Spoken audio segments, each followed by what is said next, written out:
all this other stuff, it's up in the air. Why is all this going on? What kind of scam and diversion is this? We cannot lie to the citizens at this level on something so important. You've already flipped off if you think I'm an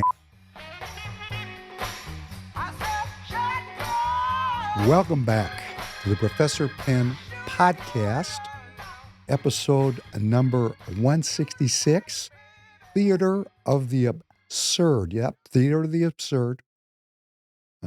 It's Thursday, December 19th. We're closing in on Christmas. I was up all night last night, so you have to excuse me if I seem unusual. I'm troubled, and I wanted to talk to you about that tonight, why I'm troubled, because when I'm in the theater of the absurd, as I was this past weekend at the State Central Committee meeting of the Minnesota GOP, where I am a delegate, that was such an upsetting event for me that couldn't sleep. And I've been thinking about it a lot. And there were a lot of people there that were very happy with the result. And I want to talk about that tonight because it is the same thing that's going on all over the country, but a little different. And the big news, of course, of today is the implosion of the money deal that the money changers were going to run through here at the end, the money changers, and they ran into something that they didn't expect. Donald J. Trump put a stop to it. Going to talk about that tonight. That is a very interesting event, and it mirrors the events that are going on here in Minnesota. It is the same fight, and I'm talking to you if you're a delegate. I want to go back to the beginning about what I believe is happening in our country, in our world, in our state, in our party, so that if you believe as I do, we can find each other. I know there's a lot of people that are going to see me talk about this. They're going to say, I don't like this guy. And that's okay. That's the beautiful thing about the United States of America. We all have the protection of our minority rights, and we are all in the minority from time to time. That's the great thing about republicanism. That is the greatest thing about it. We can have our own opinions, have this fight, and our rights are protected. It's beautiful. And I'm going to respect every one of you if we agree or not. My point is, it's globalism and nationalism, and we're in a war for the survival of the planet, in my opinion. Now, there are going to be people that say, oh, conspiracy theorists. That's okay.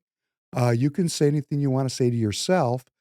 But when we have a line of conflict that extends from the Ukraine down to the Gaza Strip, and nuclear weapons are being brandished about, I would say we're in a war for the survival of humanity. And if we don't think about it that way, if we don't engage with it that way, then the outcome has no citizen control.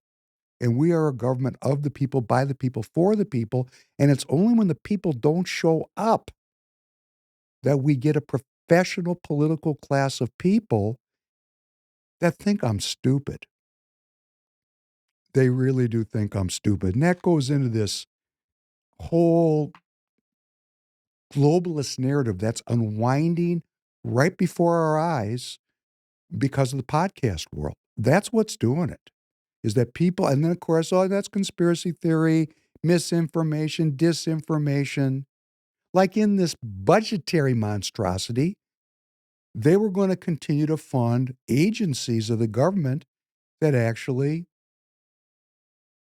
try to control information in a free society. Crazy, right?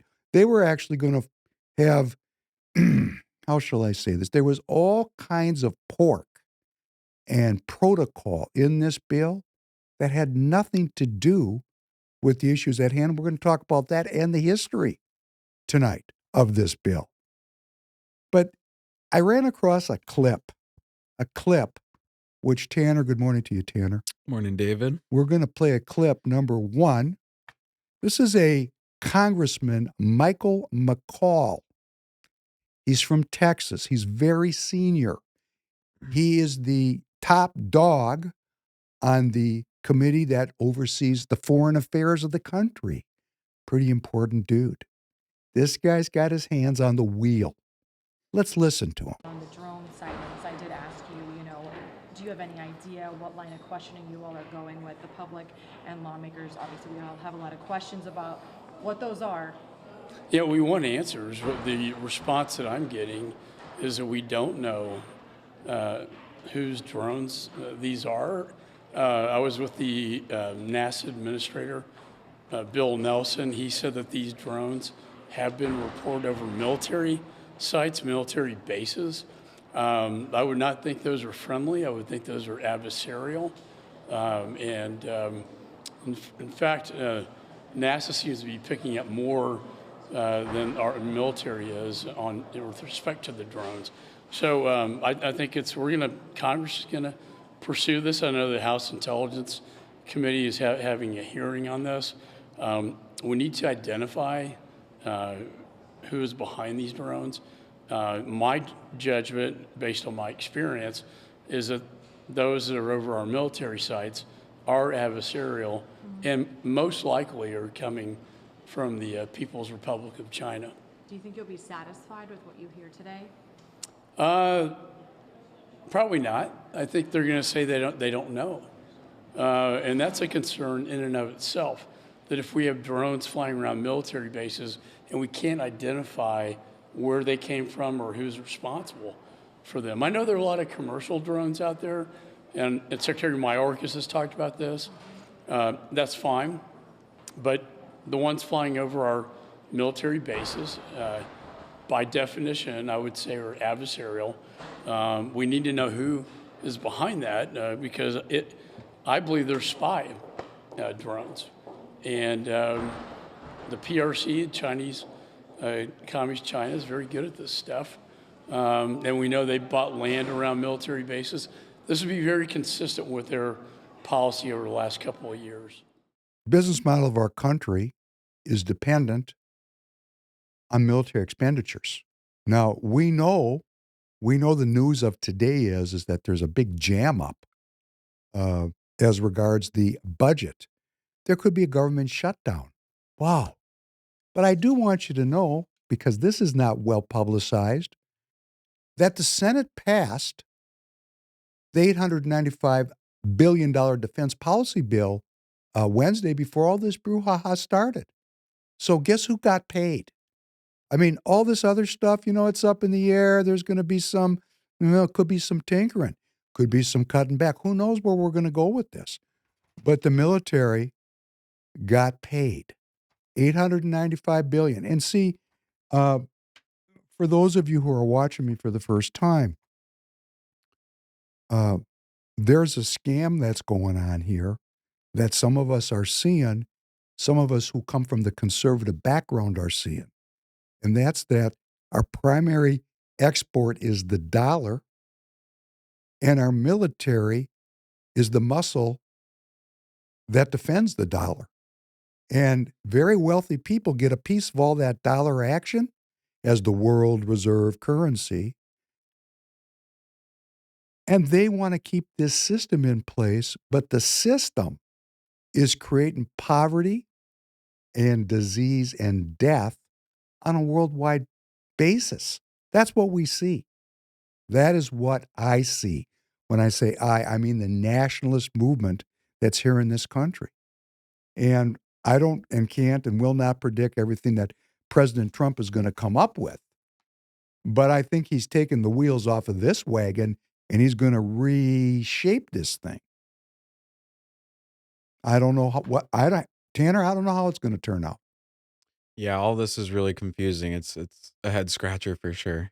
Well, I think we're going to find out that there's a new sheriff in town here real quick, because Trump made a phone call to MAGA Mike Johnson, who I said probably on a podcast when he first showed up on the scene, he's not MAGA Mike Johnson. I mean, I just followed the guy, I know who he was. And Trump was cute this morning. If you're watching the news like I am, he said, hey, he'll be just fine as long as he strips out everything I don't want in the bill. In other words, MAGA Mike Johnson's future speakership depends on him serving the president. There are going to be people that say, oh, we're losing the independence of our branches of governance, that there's a totalitarianism. No, that's not what's happening. We're not going to use the same strategy when we're at war with people that want to harm us. That's how we think about it. That's how I think about it. I think the people that are backing up McCall's play, for example, taking this drone event, which we talked about on the last episode, grabbing that event and using it to say, I think it's Chinese.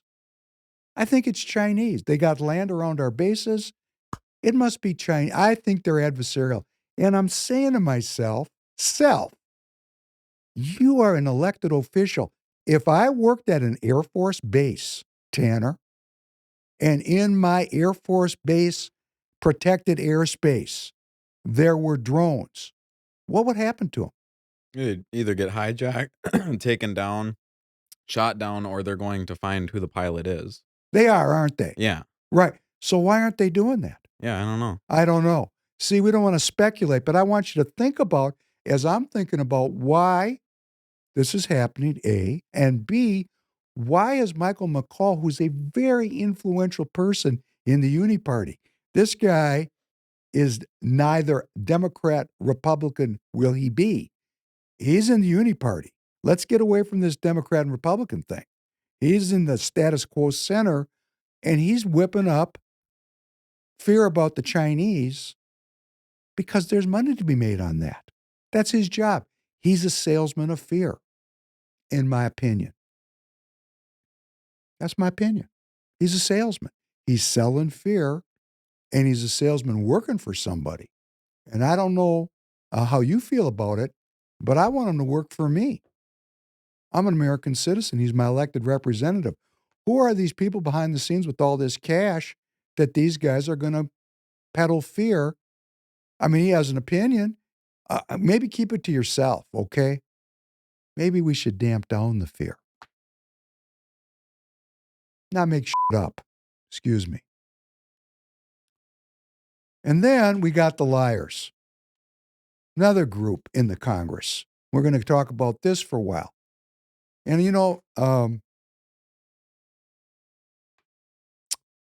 there is a thing that goes back to Plato, that going back to the antiquity is what I'm saying. What does the government tell the people? Well, when the government rules the people, whatever it wants to, when it's a government of the people, by the people, and for the people, as this republic was intended, there's no secrets. The idea was, let's not have any secrets. Let's not play with secrets. Let's not mislead people. Let's not assume that our fellow citizens are stupid. Let's play number two. Talk about Elon and Vivek. Joe, you can't fix what's broken with people who were on the inside that have some responsibility for breaking it.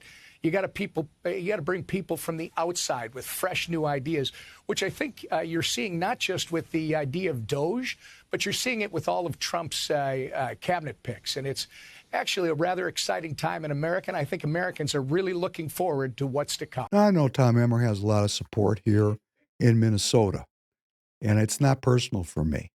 It's not personal. We're trying to change things now.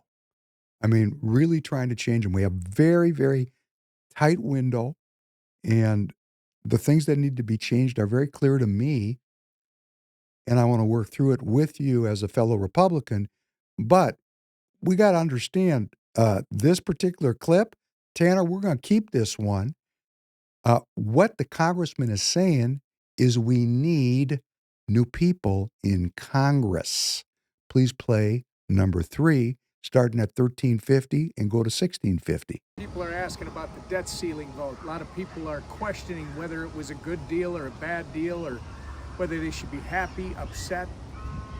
Look, the debt ceiling deal, we all agreed we were not going to vote for a clean debt ceiling. I've never voted for a debt ceiling increase. We've got to get the spending in this country under control. Can you stop, please? Representative Emmer said he's never voted for a debt ceiling increase. And I went back and looked at his votes, and he's telling the truth, and I appreciated that.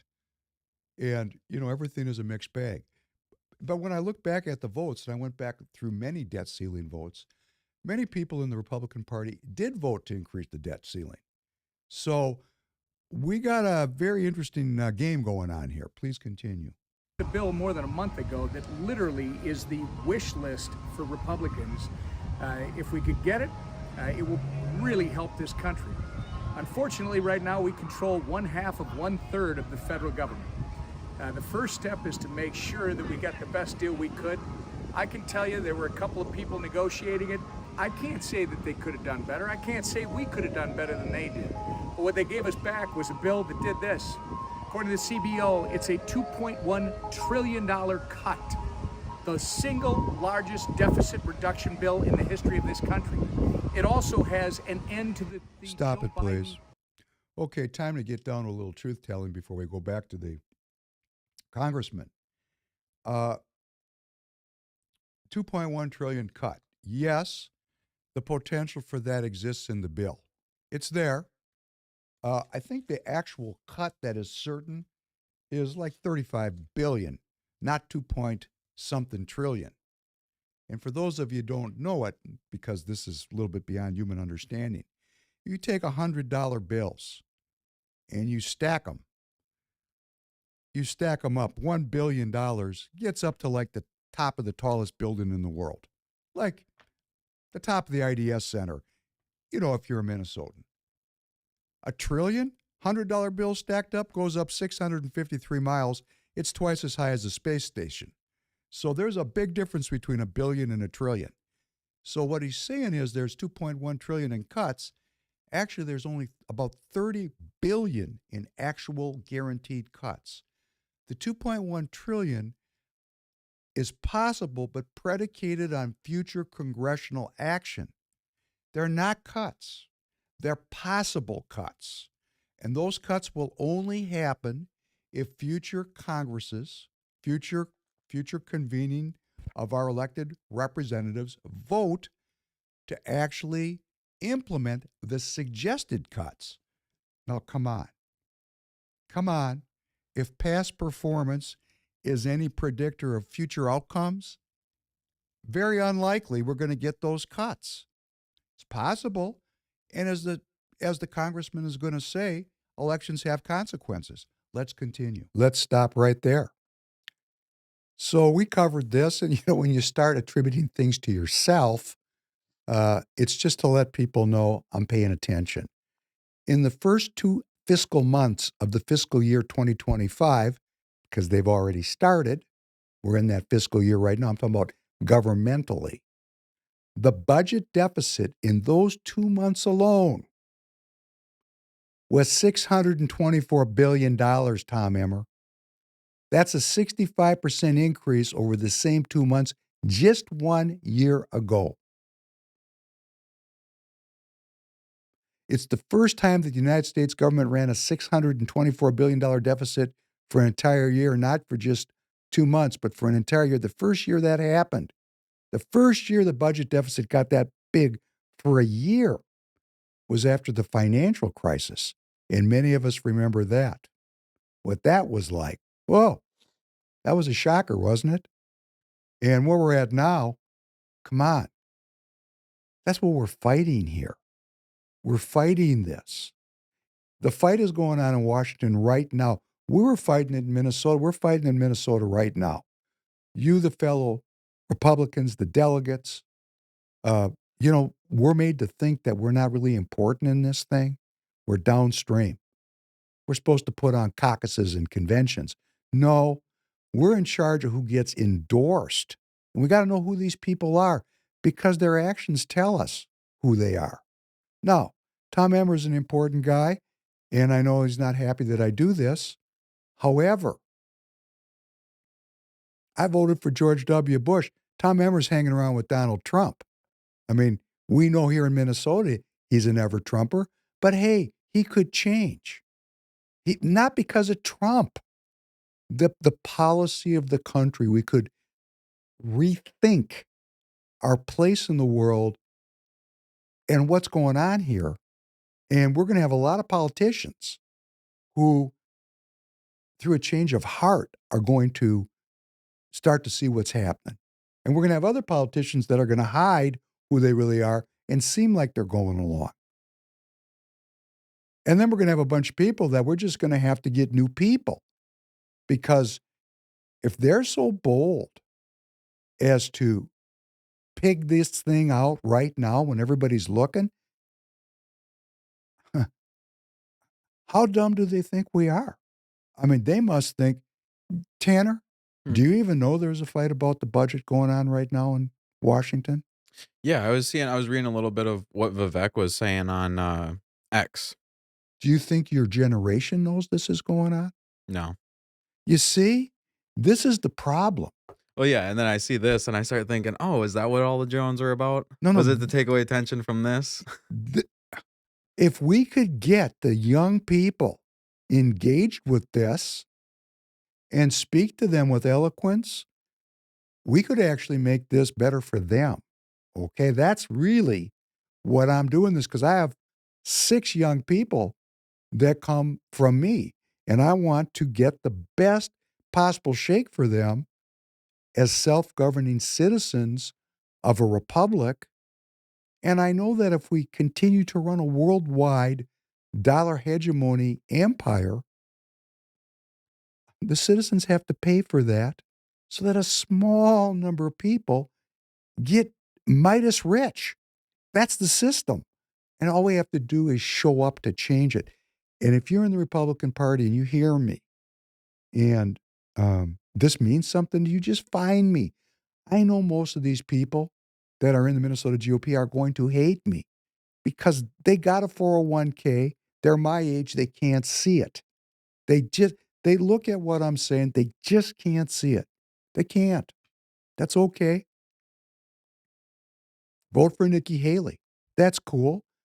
Be with Michael McCall. I get it. We're going to have a competition of who wants peace and prosperity and a republic and who wants to live in a global communist, anti-human technocracy, which we're funding and creating with the tax dollars. In other words, we the people are funding our own imprisonment and our own control. It's kind of like that deal with the Russians, where they actually took and gave the Ukrainians a loan for $20 billion. And they're paying the loan off with stolen money that they got from the Russians. So they're giving the Russian money to the Ukrainians to kill Russians. That pisses people off when you think of it. Isn't that crazy? It's pretty nuts. We're actually funding a global technocracy, and it's putting all of our lives at risk, and our citizens are getting poorer. And I'm in the peace movement, and the Republican Party could be the party of peace. I have no idea what Donald Trump is going to do. I do not know if he's going to, but he said he's going to stop that war in Ukraine, and you got to start somewhere. And that'd be a good one to stop.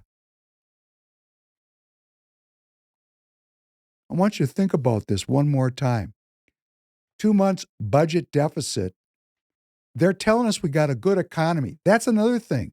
Maybe this will get to you, because if you're in it for the money, they keep telling you got a good economy. $624 billion deficit in 2 months. We're on life support. You take that money away, there's not much here right now. And the reason we get away with it is because we're the world's reserve currency. See how important it is to make sure everybody stays on the dollar? Sounds like heroin to me. I'm sorry to be so blunt about it, but I'm being blunt about it because I'm looking for the people that want to work to change this. You've already flipped off if you think I'm an ass. That's cool. If you want to work to change it, we got to work in Minnesota together to change this. Now, there's people all over the country that get it. Play number 4, please. I was frustrated before I came here. Now I'm more frustrated that I'm here and I see how horrific and and how much of a disaster our fiscal situation is, and the lack of appetite to actually do anything about it is disgusting to me. And so I expected more from my Republican colleagues. I expect more from my speaker to be the conservative that I thought that he was. But instead, we're going to push through, a hundreds of $billion package that's going to add more debt to our deficit to our debt, and we're going to, continue this reckless process. Look, we complained about Nancy Pelosi dropping thousands of pages of an omnibus bill before Christmas. How is this any different? It's a good question. He's Burleson there. He's a congressperson from Missouri. And, he's just a freshman. So either he is not yet corrupted or he's incorruptible, but he went there to do something and he's shocked because he said, I expected more of my Republicans. They're not Republicans. See, that's the deal. That's the deal in Congress. That's the deal in Minnesota. Just because someone says they're a Republican does not mean they're Republican. If they're in the Republican Party and they don't care about that dollar and that spending, if everything they're doing is about funding this military to protect this dollar, and we the people are paying for it with our blood and our sacrifice, it's because it's a war, right? They're fighting a war. They're fighting a war to defend somebody else's profits. Are you getting anything out of this, young man? I guess safety. Are If you? I have to be optimistic, I guess a little bit of safety here. But yeah, we're walking a fine line. I don't think that's going to be Maybe guaranteed that's much the deal. longer. Maybe that's the deal. Are you willing to give up your freedom for that safety? No, not to the point that it's gotten to. No. Well, right now we have a moment where we don't know where it's gotten to. Because, Donald Trump is going to be inaugurated in 32 days, 33 days, 32. I mean, it's getting soon. Yeah. So I don't know. I mean, I do not know what he's going to do. And I do not know, and I cannot predict what the pushback is going to be. But he made a couple of phone calls, and this offensive spending, let's call it offensive spending, it was stopped. But they got their $1 trillion for the military. That's done. That bill is going to President Biden's desk for immediate signature. See, one of the things that Tom Emmer talked about when they did this bill, where he said it was this giant cut, which is why I'm riding you, Tom, because we cannot talk to people like this anymore. We cannot lie to the citizens at this level on something so important. Can't do it. And all you have to do is stop. Just stop. Stop doing this because people are going to hold you accountable.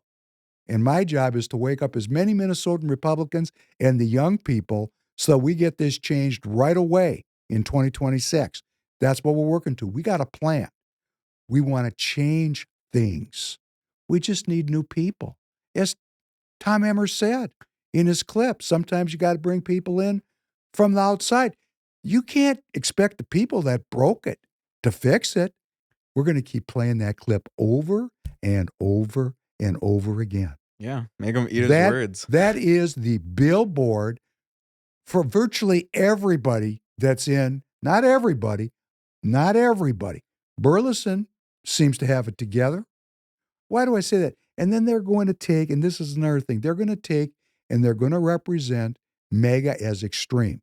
Like having a balanced budget is extreme. Well, I've already seen, they're talking about this bill, and, the headlines just say, Trump pressures Republicans not to pass to keep the government open. And it's really, damn, there's some good writers. Really good at being able to twist the subject like that and leave out everything But that's what's wrong with happening. it. No, that is a true, they're not lying.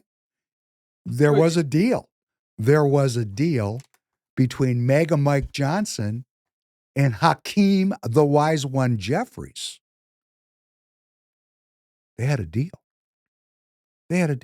I still call it lying. No, they had a deal.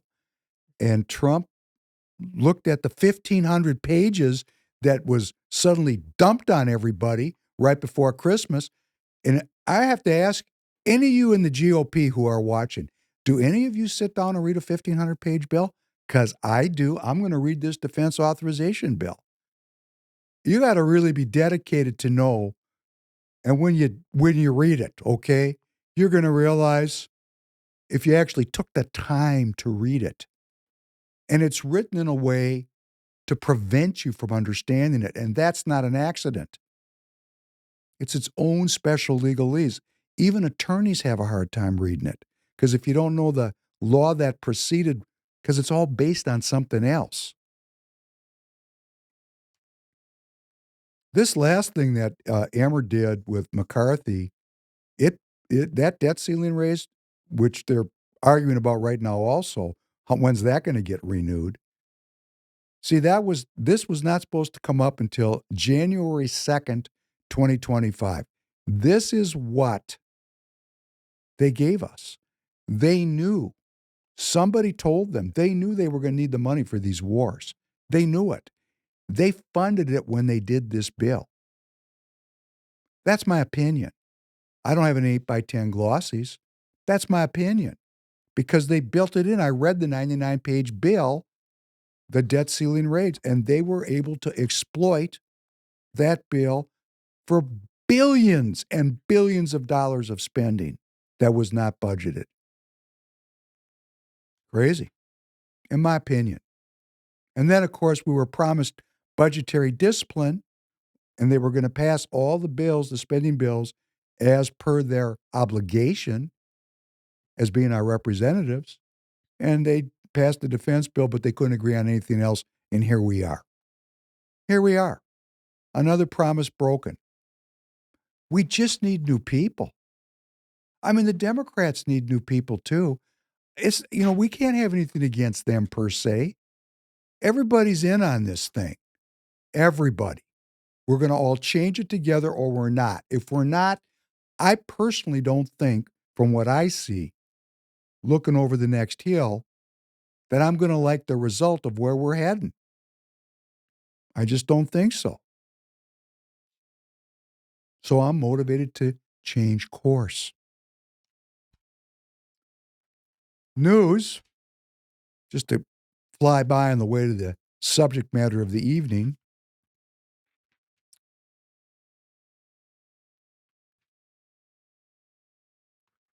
Man, I'm going through all this stuff I have on this bill.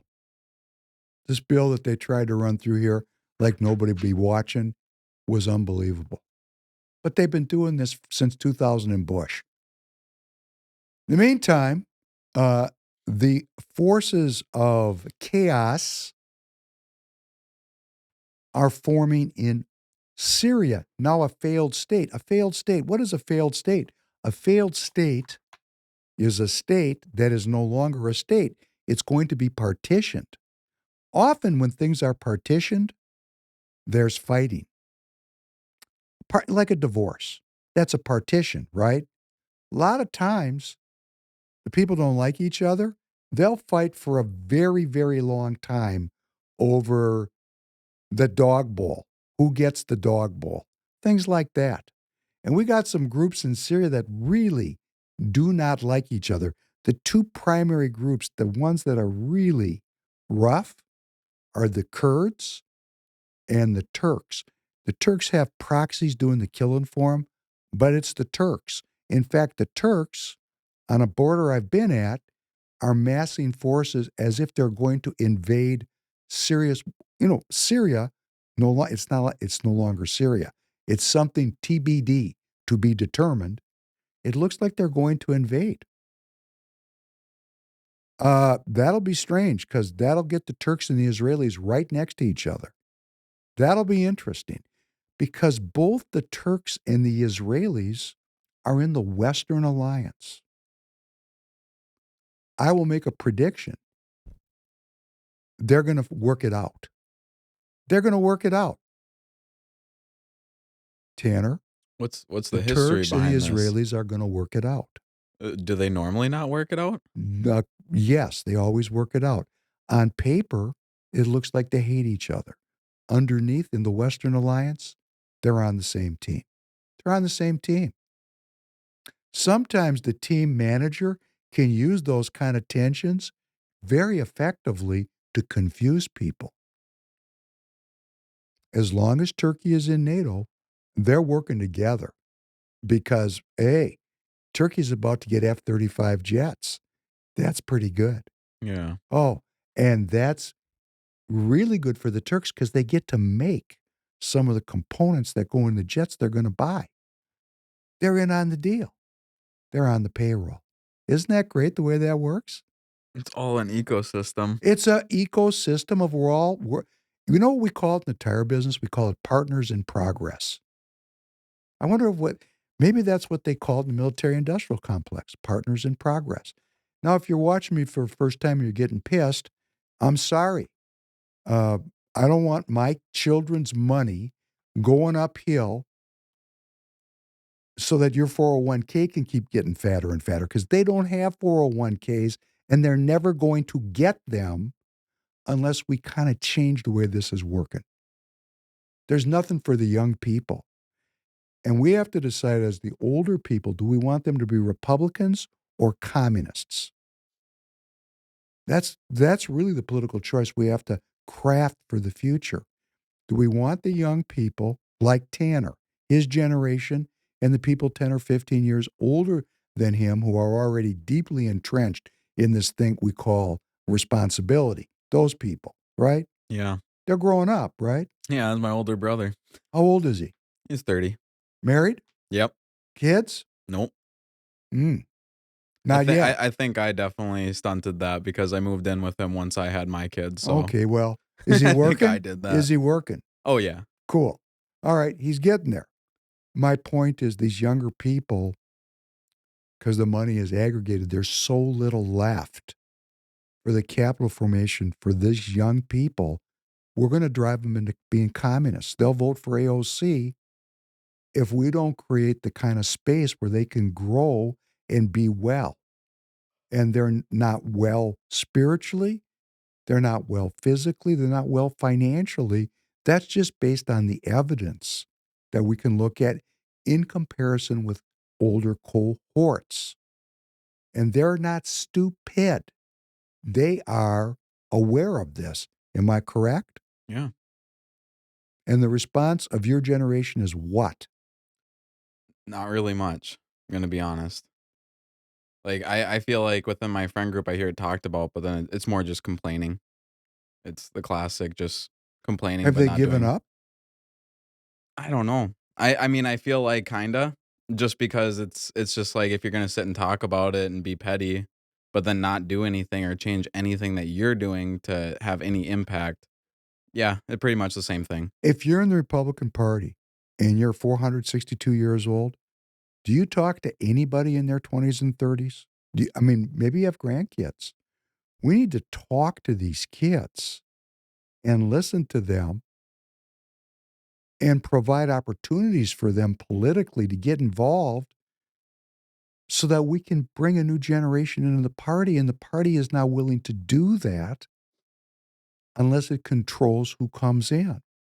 And my statement is, as a former BPOU chair, and maybe I'll take that role again, my job is not to determine who comes in the party. My job is bring everybody in I can and let it be as wide a cross-section of our populace as we can get and let them vote.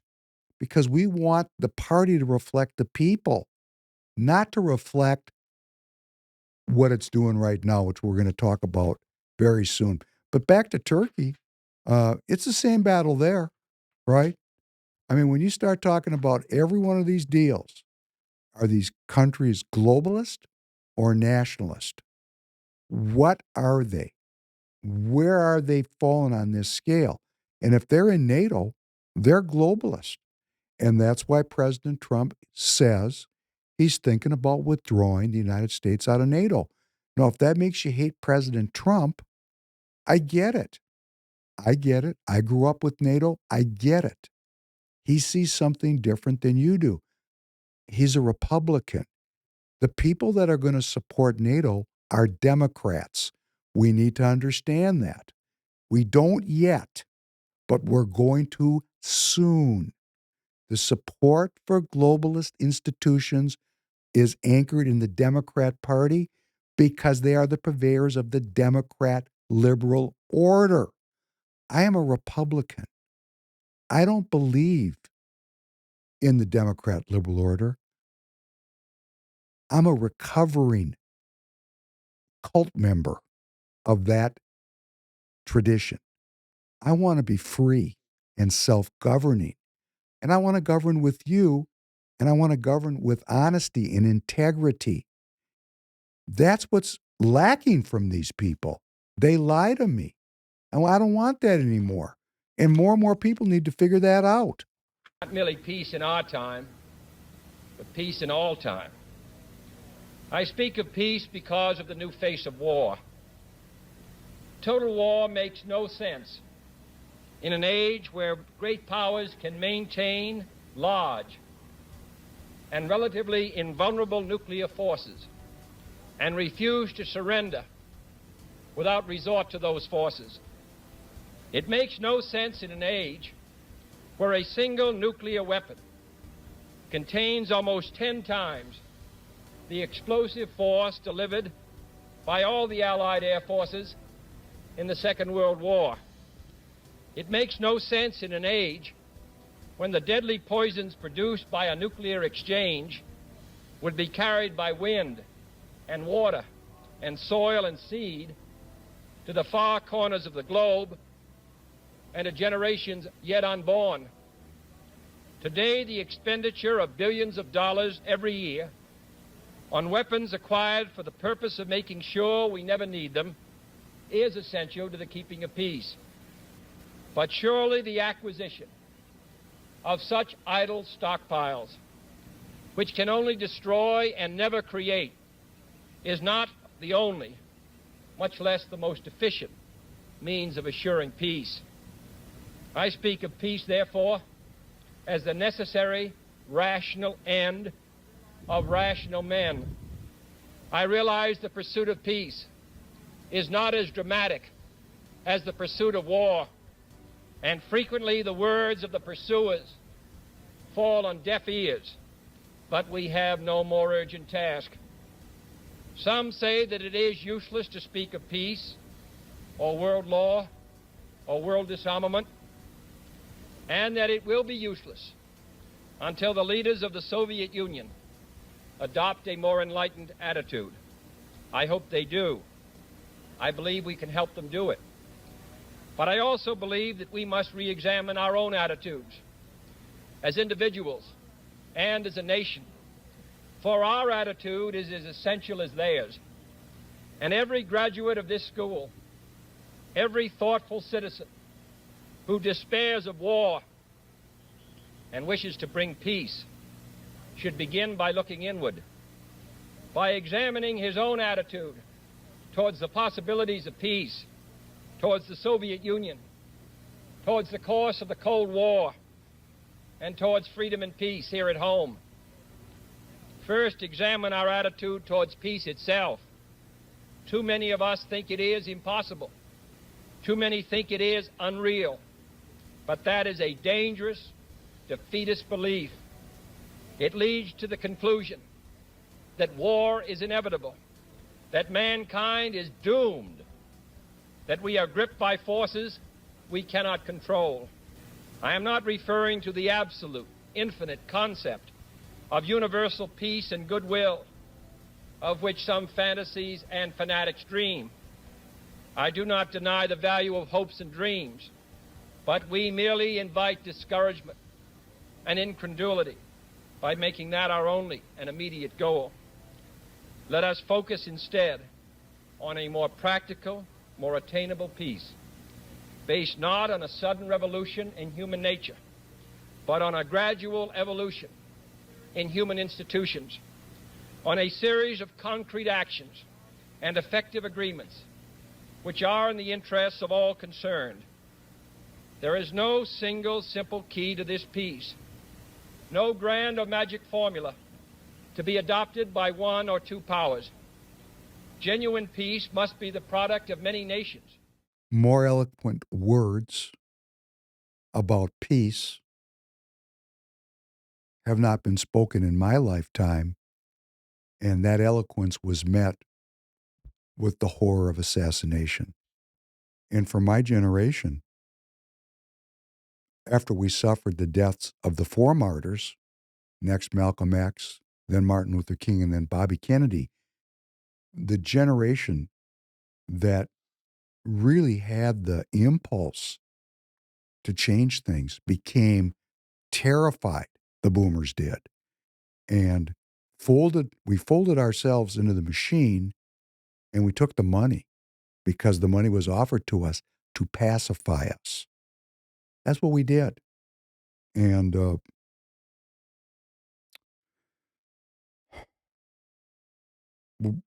that that speech is so appropriate for this moment. And I'm speaking to you if you're still here and you're a Republican Party delegate. I am working for that kind of peace, not this kind of universal um, spiritual awakening uh, as the mediator for human affairs. I just mean defanging a military that when people talk of peace, their heads get blown off. People like that. People like Michael McCall. People in our own party that either knowingly or unknowingly are supporting a tremendous allocation of resources devoted to death and disease. It's unnecessary. It's not American, and it's certainly not Republican. It's the post-World War II Democrat liberal order. And if you're a Democrat and you think this is a scam, and a lot of you know that it is, you belong with the Republicans. And that's why the conservatives in the Minnesota GOP are going nuts, because we have an identity crisis in our party, which played itself out at the state Central Committee. And I played the Kennedy piece and what happened to him because many of the people in that room were impacted by those events because we're all old. We're old. We have the power in that party and we're old. And for most of us, we cut our teeth on America as a hegemonic superpower that could do no wrong.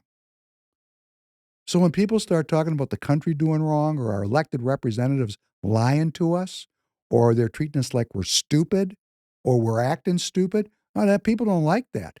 But every one of us is capable of figuring this out. And if we don't figure it out, again, why I'm doing this is over the next hill, I think it's going to be very unpleasant for the American people.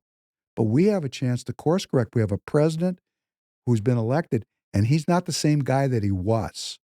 And you're starting to see that now. This is different. Talks different, and I don't listen to him very much. I can feel it. I can feel he's different. And one of the reasons he's different is the people are different. See, this is the great thing about having elected representatives. Now, of course, the left is saying he's in it for the money because what you do in the Saul Alinsky method is blame your opponent for exactly what you're doing. They're saying he's going to take away the republic. Well, they call it democracy. He's anti-democratic. No, he's not. You guys are, okay? We're not talking about limiting free speech, for example. Your minority rights are going to be protected. We're Republicans. We just want more Republicans. We want to spread the philosophy of republicanism. And guess what that's going to be? It's going to be peace with the Russians and prosperity for the citizens. Wow. Who's going to get on the other side of that? Well, see, now, if you're in MinGOP and you went to State Central Committee and you saw what happened there, and I'm going to give you my version of it, it's from my street corner. And I really struggled with this. And I played this Kennedy piece because I think it's appropriate to that room. Because see what the party tells me, as Alex Plekish told me directly when I tried to engage him in a political discussion, our new chairman, he told me directly, I said to him, I'm trying to discuss politics. You know, at the BPOU where we sat on together as vice chairs. In fact, I think I was the deputy chair. And at the time, he was a national committee man, which I thought was strange because he's on a BPOU and he's a national committee man. But what did I know? I'm new. And he said to me when I tried to engage him in politics, he said, we don't do that here. And I said, Alex, what? No, we don't do politics here. That's not something we do here. And it took me a long time to figure out what he meant. And on this issue, I apologized to Alex because I just didn't get it. I was new. I thought I joined the party to be engaged in politics and to find brotherhood and fraternity and you know, a group energy of people that wanted to make the state Republican. And that's not what I found on my board for sure. I found some anti-Semites that were there. That was no fun. Alex witnessed that. I don't know if he's going to agree to it. And there's another anti-Semite in the Republican Party that posts anti-Semitic comments about me on X named Sean Holster, and he's still in the party, which I find shocking. Boy, I wonder if the Star Tribune's going to get a hold of this because I'd love to tell him how I feel about it. Sean, resign. There's no room for anti-Semites, for racists, you know, homophobes, xenophobes. We represent the people. We can't be a welcoming party that's going to bring in new people if there's folks in skill positions that are not wanting those people in the party. I mean, if we don't get new people, we're going to keep losing, right? We need new people. So anything that is a block to bringing in a new constituency, we got to remove it. Like Randy Sutter, probably a good friend of Alex Plekish. Maybe not. Don't know. Not privileged to know how that all worked out. But Randy told me, stop trying to get new Republicans. We just need more work from the Republicans we had. And I was so naive, I had no idea what he meant. They don't want more people in the party because they're going to lose control of the leadership if the American citizens come into the party. They can't stop us from coming in. We can come in. We have to do it ourselves because the party is controlled by an insider clique, a clique, and they don't want to give up control. And they're part of the status quo of this country that the Trump movement is trying to change. We call it the Trump movement temporarily. It's the nationalist movement. It's the American nationalist movement. We're anti-globalist. You guys are globalists. That's just the way it is. Don't hate you. Actually, all of you personally, no problem with you. It's just business. I don't want to have the business model of the country be based on an empire because I know it's going to extinguish my personal freedom. It's not Republican. You can't have an empire and a republic simultaneously. It fails every time. Read a history book. To maintain a republic, we have to have borders. The borders are both physical to protect us, and that's why we have a defensive military. But they're also spiritual. Those borders are a limit on our ambition because we believe in a creator that granted us unalienable rights. See, that's republicanism. And that's what I'm trying to preach. And I know many of you believe this. And for those of you that believe it, we got to get together and get organized.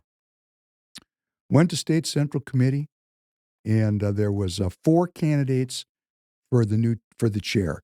The previous chair, David Hand, Alex Plekish threw his hat in the ring at the very end there. I mean, when he threw it in, I thought, man, where's the deadline? I don't know what the rules were. That was what ran through my mind. I'm not saying there was any breaking of the rules, but it was so close to game day, I was thinking, boy, what's the rules on this?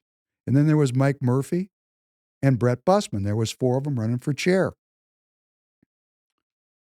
And there was all this Sturman Drang just before we had the convention.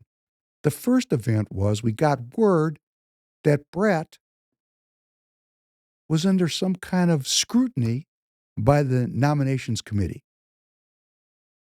And I was shocked because I know Brett, and my image of him is, the guy's pretty L7, pretty buttoned up tight, seems like a normal dude, and with a pretty good history. I mean, the kind of history you don't read too often. And I was impressed with him. I worked with him, and he was a good Republican Party officer, and he worked his butt off. I mean, he was good.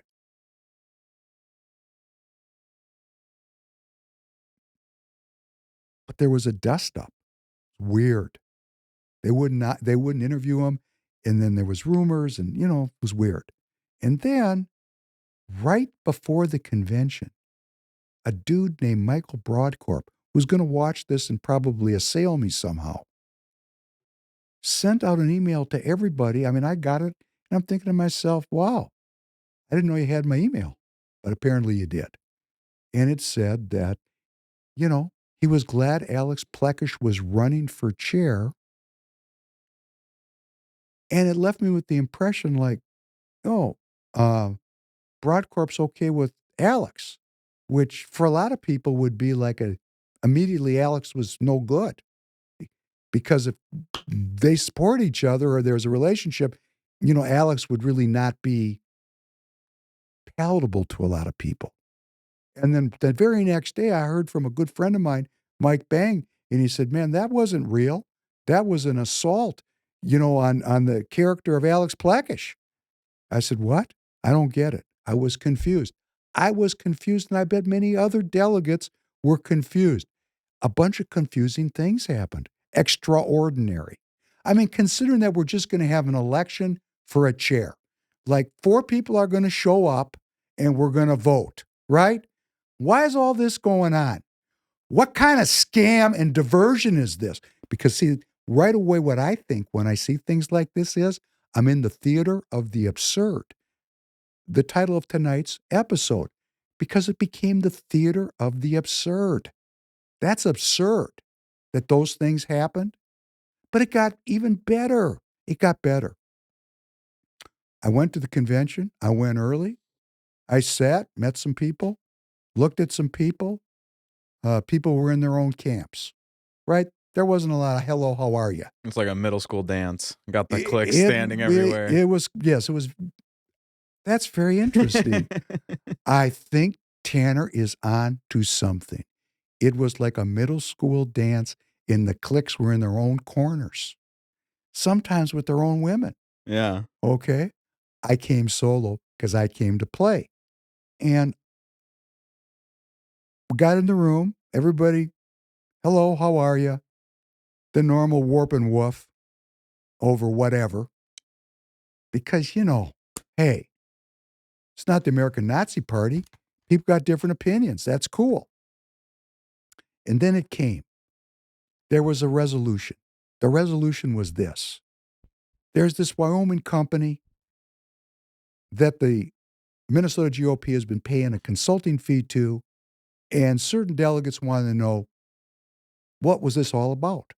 And I know that the implication was that the person who owned that Wyoming company, which, the ownership was blocked, couldn't see it, was the self-same Michael Rod Corp that sent the email to Alex Plekish. I don't know if it's true. I have no evidence. I'm just saying this is a widely disseminated rumor.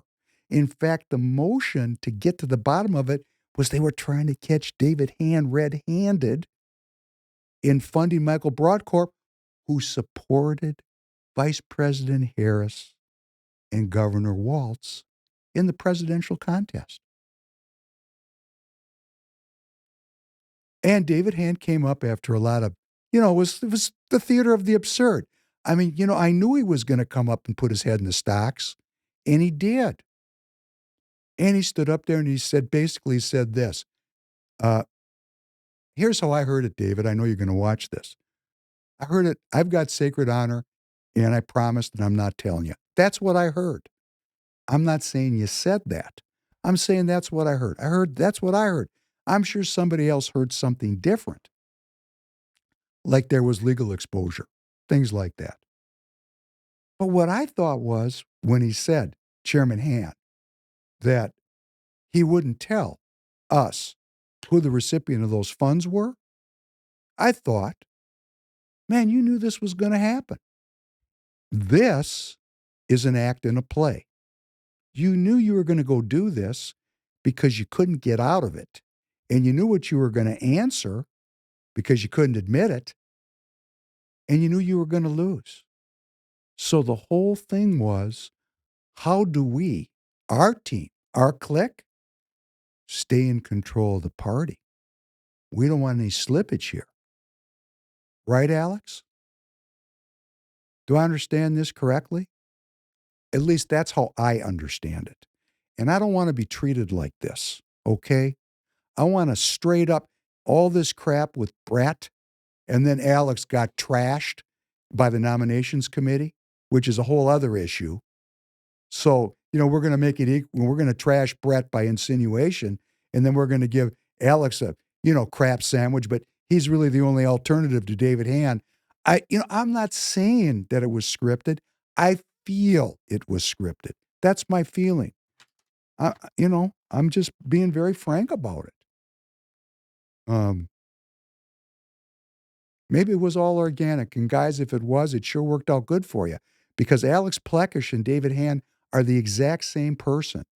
The party didn't change at all. In fact, I saw myself personally, because I served with Alex on a board for many years, I prefer David Han, But to me, it doesn't make a lot of difference because they are both globalists.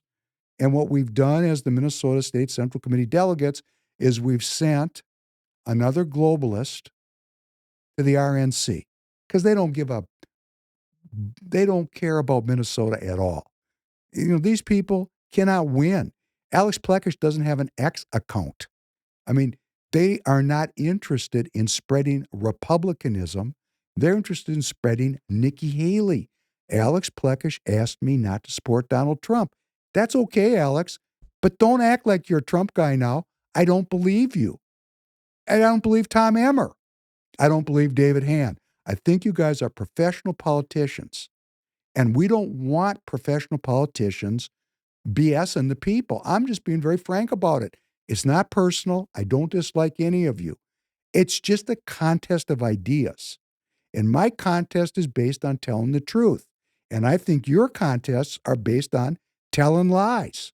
And I don't like that. We just showed Tom Emmer telling a whopper of a lie. The biggest cuts in history, 2.1 trillion. And we just borrowed 650 billion in 2 months. That's a lie. Okay, I don't like that. And if I want to start detailing all the rest of the lies that I know because I pay attention, I can. But that's not the point. The point is to demand the truth because Alex Plekish could be a great leader, just like Donald Trump could be a great leader. Donald Trump didn't know what he was doing the first time out. This time, he may have a sense of his mortality because for some miraculous reason, his head was not a piñata like President Kennedy's. Isn't that interesting? A millimeter, and we would have had another Zapruder film forever, terrorizing Tanner's generation. But for some reason, that didn't happen. I don't know why. I don't know the plan. But I know that he's a different man. And he has a sense of his mortality and of his greatness. And I think he wants to change things. Now, is it going to be changed as much as I would like? No. No. Okay, I'm being very frank with you. No.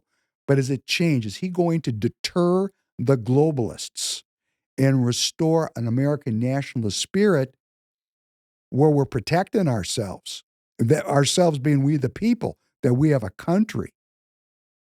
I think so. And that's a place to start. You got to start somewhere. And in a very similar way, Alex, although you're not going to like me saying all this tonight, but my point is, you are also at the end of your road, as I'm at the end of my road. We all have a chance to turn over a new leaf and really lead. Like President Trump said to Mega Mike Johnson, hey, you got no problem being speaker if you grow a set of stones and do the right thing. And what the people want is a country. We don't want Nikki Haley, for example, or Mike Pence, for example, which from what I hear around the campfire and what I saw with my own two eyes seems to be where your politics is at. As you said on the radio, which I'm going to play next time, now you're not one of those extremist Republicans. We're not extremist Republicans. We're not. We're just not Democrats. And that seems extreme if you're coming at it from the side of a communist. Because our country, going back to kind of starting this over, because we have to, my opinion, pretty good, I think, on these issues. And I study a lot, and I see it play out, and I put it forward for your review. There's 3 groups in the country, just as there was in Germany before the rise of Hitler. 3 groups. There was 3 groups in Germany. I think they do it like this. 3. Right? 3? Yeah, right. no clue. It's different. That's a great ending scene of Inglourious Bastards, another movie you haven't seen. Anyhow, there's 3 groups there. On the left was the communists, just like we have the Democrats now, like AOC. They're communists. They believe in a worldwide governance. Remember, workers of the world unite. They're communists. Just to their right, but touching them, that's the National Socialists, the Nazis. The Nazis? That's like our conservative Republicans, the people that support a worldwide military empire. They're into the British colonial model of slavery, drugs, and piracy, just like the Germans, just like the English, like the French, like the Russians, the European colonial model, slavery, drugs, and piracy. Darwin, science, the Nazis. And then over here is the Christians. They called them the Christian Democrats in Germany pre-war, pre-Hitler, Christian Democrats. They're still a Christian Democrat party, same party. Pope sold these people out with Hitler, just for a little historical note. It's MAGA. This is MAGA. Now, this is the Christians now. It's called MAGA, or the Nationalist Movement. It's the same politics. So if you're in that Nazi group, you might not want to be there because your business model sucks. If you want to stay there, I don't hate you. You're an American citizen.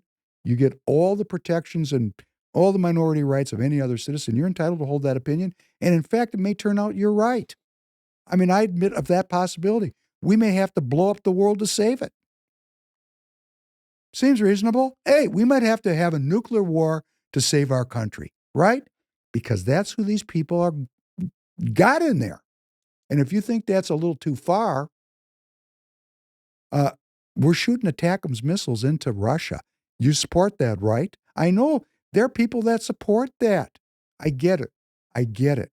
You totally have my respect. Just don't lie to me. Please. Please.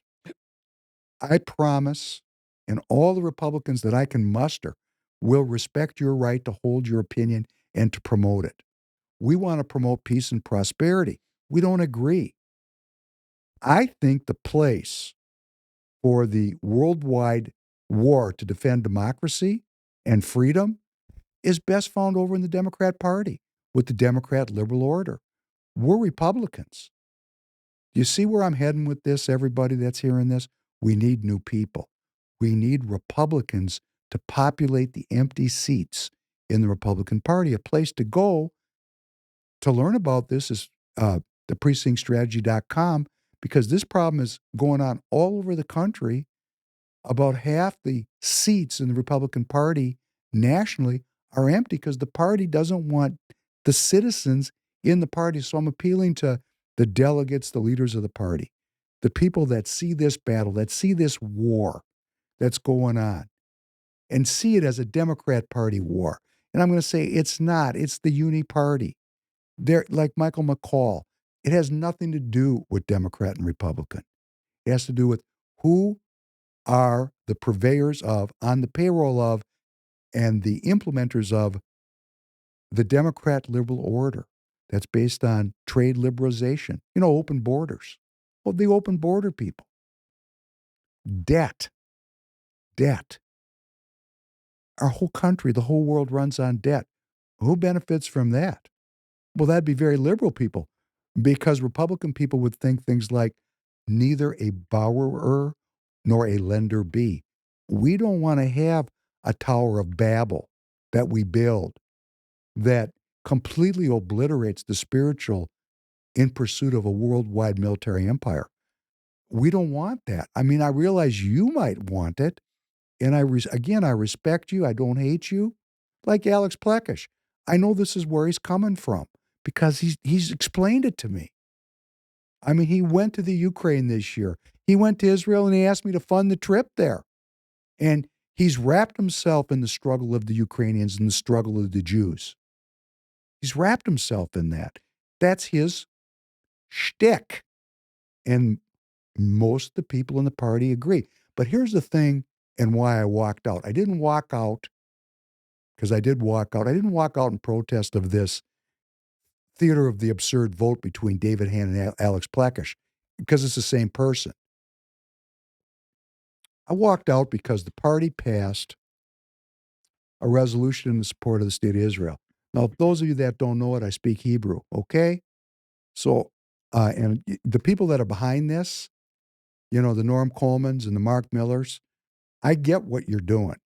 Let me tell you, if you're in the Republican Party of Minnesota, please stop using the Jewish identity. Please. You don't understand it. It's not your business. And the Republican Party of Minnesota, it doesn't have a scintilla of influence on foreign policy. This had nothing to do with foreign policy. This had to do with making sure that no new people came in the party. This was a blocker to bringing in new people into the Republican Party of Minnesota. There is 100 senators, not 99, 100 senators in full support of Israel. They don't need our help. What we need is new people in the Republican Party. And when we go and say things that are in this resolution, we're going to make sure that Jews are not going to come into the party. The Jews that are afraid of the anti-Semitism on the left, but are dedicated towards peace because they have some Jewish feelings about peace, they're not going to come in. We're giving Jews no place to go. That's why I'm saying, Republicans, please stay out of an inter-family crisis. Don't go on domestics. Don't let Mark Miller continuously lead us to places where we can't. I'm working to get Jewish people into the party.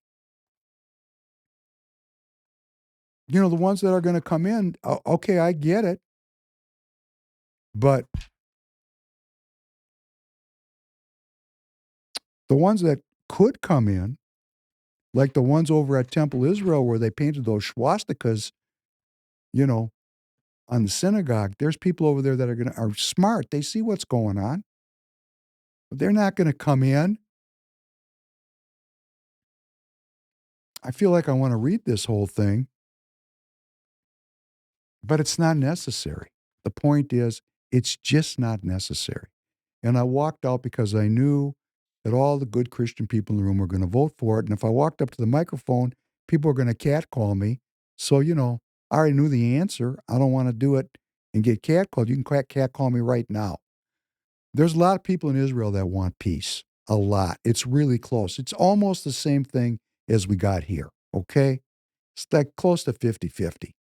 Yeah, it's a little bit more than that because of the Hamas thing. But after the Hamas thing blows over and we get on the other side of however this is going to end, it's going to go back to, a core group that are part of the Western Alliance. That's NATO plus Israel. That's fighting the Eastern Alliance, which is China, Russia, North Korea, Iran, and Syria. Syria's fallen. So we took one of their puzzle pieces temporarily. This conflict, not everybody in Israel wants to be in this conflict. let me give you a blast. There's a lot of Jews. I know Mark is going to tell you everybody's a Zionist. That's not true. There's a lot of Jewish people that reject this idea. They just reject it as un-Jewish. And I'm going over some base work here that gets forgotten. When the state of Israel was formed, there were a lot of Jews that were opposed to the formation of the state of Israel. A lot of Jews. A lot. Mostly all the religious Jews. That's changed now, but there's still a core of religious Jews. I don't know what the numbers are, but there's a lot of them that don't want there to be a Zionist state. And why? Because Zionism is a separate ideology from Judaism. That's what they believe. It's got mingled together. The Zionists that came were Marxists. The ones that started the nation of Israel were Marxists. They were socialists. The country was socialist for a very long time. And if you're a Marxist or a socialist, you may be a cultural Jew, but you don't believe in God, because those two things don't go together. So I'm going over some baselines that people maybe need to study, and I can point you in the direction. You can call me. We can talk about it. But we got to start to clarify some of these things. And what are we getting involved in as American citizens? Are you willing to die? Let's just start with the Ukraine. Are you willing to send my kids to die in the Ukraine? That's just kind of a clarifying question for me. We want to have a party that's a peace party so we can draw in young people who don't want to get their legs blown off. If we do that, we'll turn Minnesota red. But you see, when you put a resolution like this in, those young people know that the warmongers are in the Democrat Party and the Republican Party. It makes them give up.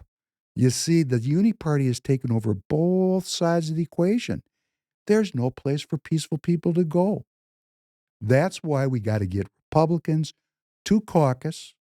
We can work together, those of us that are still listening, because all the rest of them, they swore on me and hung up, disconnected. I'm making a very personal appeal, very personal, for us to get together and figure out how we can drive people into the caucus that believe in the country, believe in the nation state of the United States of America, and believe in the founding documents upon which this great nation is founded and through which we have unity. I'm looking for those people. And the rest of you, you know what? I respect you. I don't want to fight with you. I don't even care about you. Go do your thing. I'm interested in the people that want to make change. I don't want to fight with the people, and I know who you are if you're lying. And if you change who you are, truly change like everybody else that came to my conclusion, because I'm going to tell you, when the United States military rolled across that desert under George W. Bush, I was very excited about it. And so was everybody else in the nationalist movement. Well, not everybody. That's a cognitive distortion. We had people we were calling John Birchers back then too. We just didn't know. We just didn't know. Some people had the vision to see it decades in advance. Other of us are just waking up now. Some of us woke up 10 years ago, 20 years ago. Some of us are never going to wake up to this. That will either be because you're not willing to or you're evil. That's how I view it. And not willing to, that just means you're on the payroll. Okay, we don't want that anymore. I don't want that. I want a good shake for my kids. You have children, you want to work for your kids? Let's get it together. Let's come together. Everything you're seeing in the world today, everything is the same thing but a little different. It's a giant battle if we're going to have countries or one global governance. Pick a side. I'm not going to let you straddle the fence. Tom Emmer, pick a side. I mean, you're talking that Trump stuff. Pick a side. Come on the show. Walter Hudson, pick a side. Quit acting Republican when you're not. You can't support either one of these two chairmen if you're a nationalist because they're globalists. I don't care about their personal conduct. Maybe Alex is going to be more transparent than David. Who cares? Their politics. When they tell us that we don't do that here, Alex Plekish, Mr. We don't do that here. We're not supposed to do politics. We're just supposed to door knock and put on caucuses and conventions. We're not here to change the party. And we're not, because Alex Plekish is now again a national committee man. His role as a globalist on that committee continues.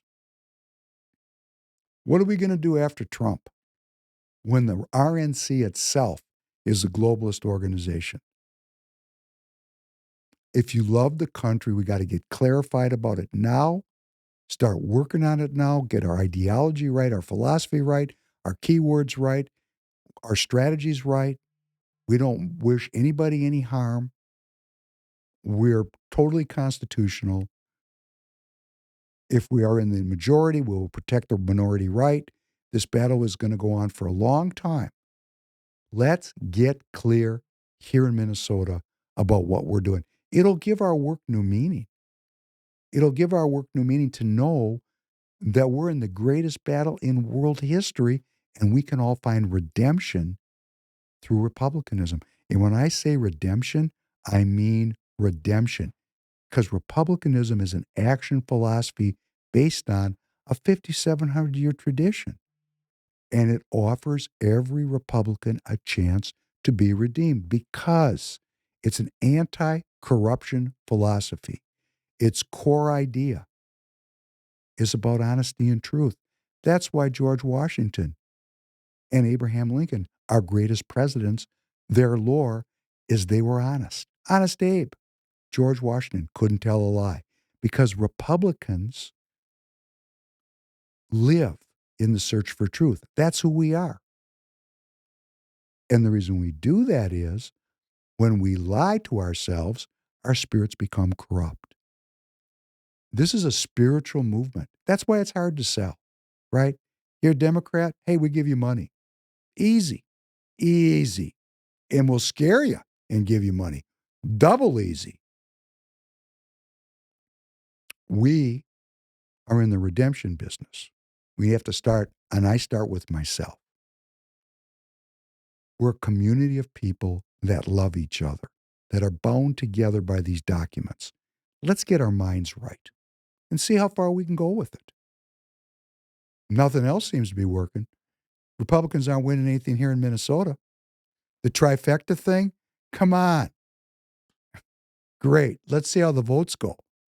And they still have, just like, let's say they pull out the victory in the House. I can just hear it now. We only control 1/2 of 1/3 of the government, just like Tom Emmer said. That's what Tom Emmer said. We only control 1/2 of 1/3 of the government. Don't blame us that it keeps going globalist. We can't do anything about it. No, you got to grow a set of stones and stop them. Stop them in their tracks, or you're with them. Like George Bush said, you're either with us or you're with the terrorists. You're either with the nationalists or with the globalists. I'm not saying you're a terrorist if you're a globalist. I'm not saying that. I'm saying there's a clear distinction here. And I harped on this for a very long time tonight because I could see from State Central Committee that either the room was full of globalists or full of people that didn't understand it or full of people who didn't care. I care. We got to change this. And Alex, if I could just say, after all this harsh critique that I've given of you, you can change too, just like I did. You could become a great leader of MnGOP. And if you do that, I'd love to work with you. Because what we need is to spread republicanism. So any of these Democrat liberal order people, these globalist people, we were all globalists. Everyone, not everyone, another cognitive distortion. But we were all globalists, except for a few people that we called fanatics and kooks and conspiracy theorists. But now that group has grown to more than half the country. It seems to be expanding rather quickly. And the reason it is we're seeing what the New World Order is doing to the American people. We're seeing it. The people are seeing it. Why would you want to pull the wool over their eyes and continue to lie to them? It's not going to work. They feel it. They see it. You have a choice now. Do you want to be with the people or not? And on that note, do I have any music tonight? Oh, yes, I do. I have a great piece of Prince music. You know what? This Prince music, if you were with Prince at the very start, you knew that Prince, at that time, was a rather unusual dude. Difficult to watch for some of us. But this was at the end of his career. And this is a spiritual he wrote. It's all about God. It shows me that as people get more insight, what they're willing to say and their bravery in saying it, it changes over time. So I'm going to watch Prince be brave, and I'm going to hope we in the Republican Party are inspired and are also brave in how we spread republicanism. I'll see you next week. Thank you very much. Have a great night, everybody.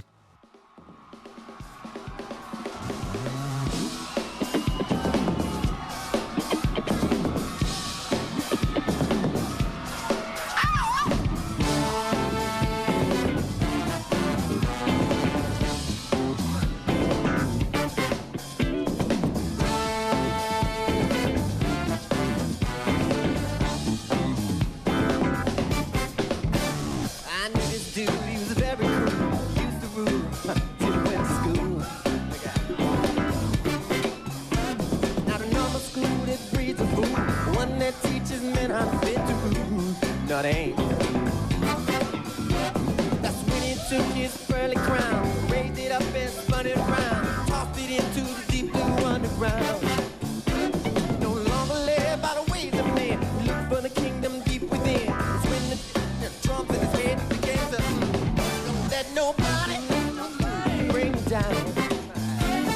Accurate knowledge of Christ and the Father, bring the everlasting now. Join the party, make a sound.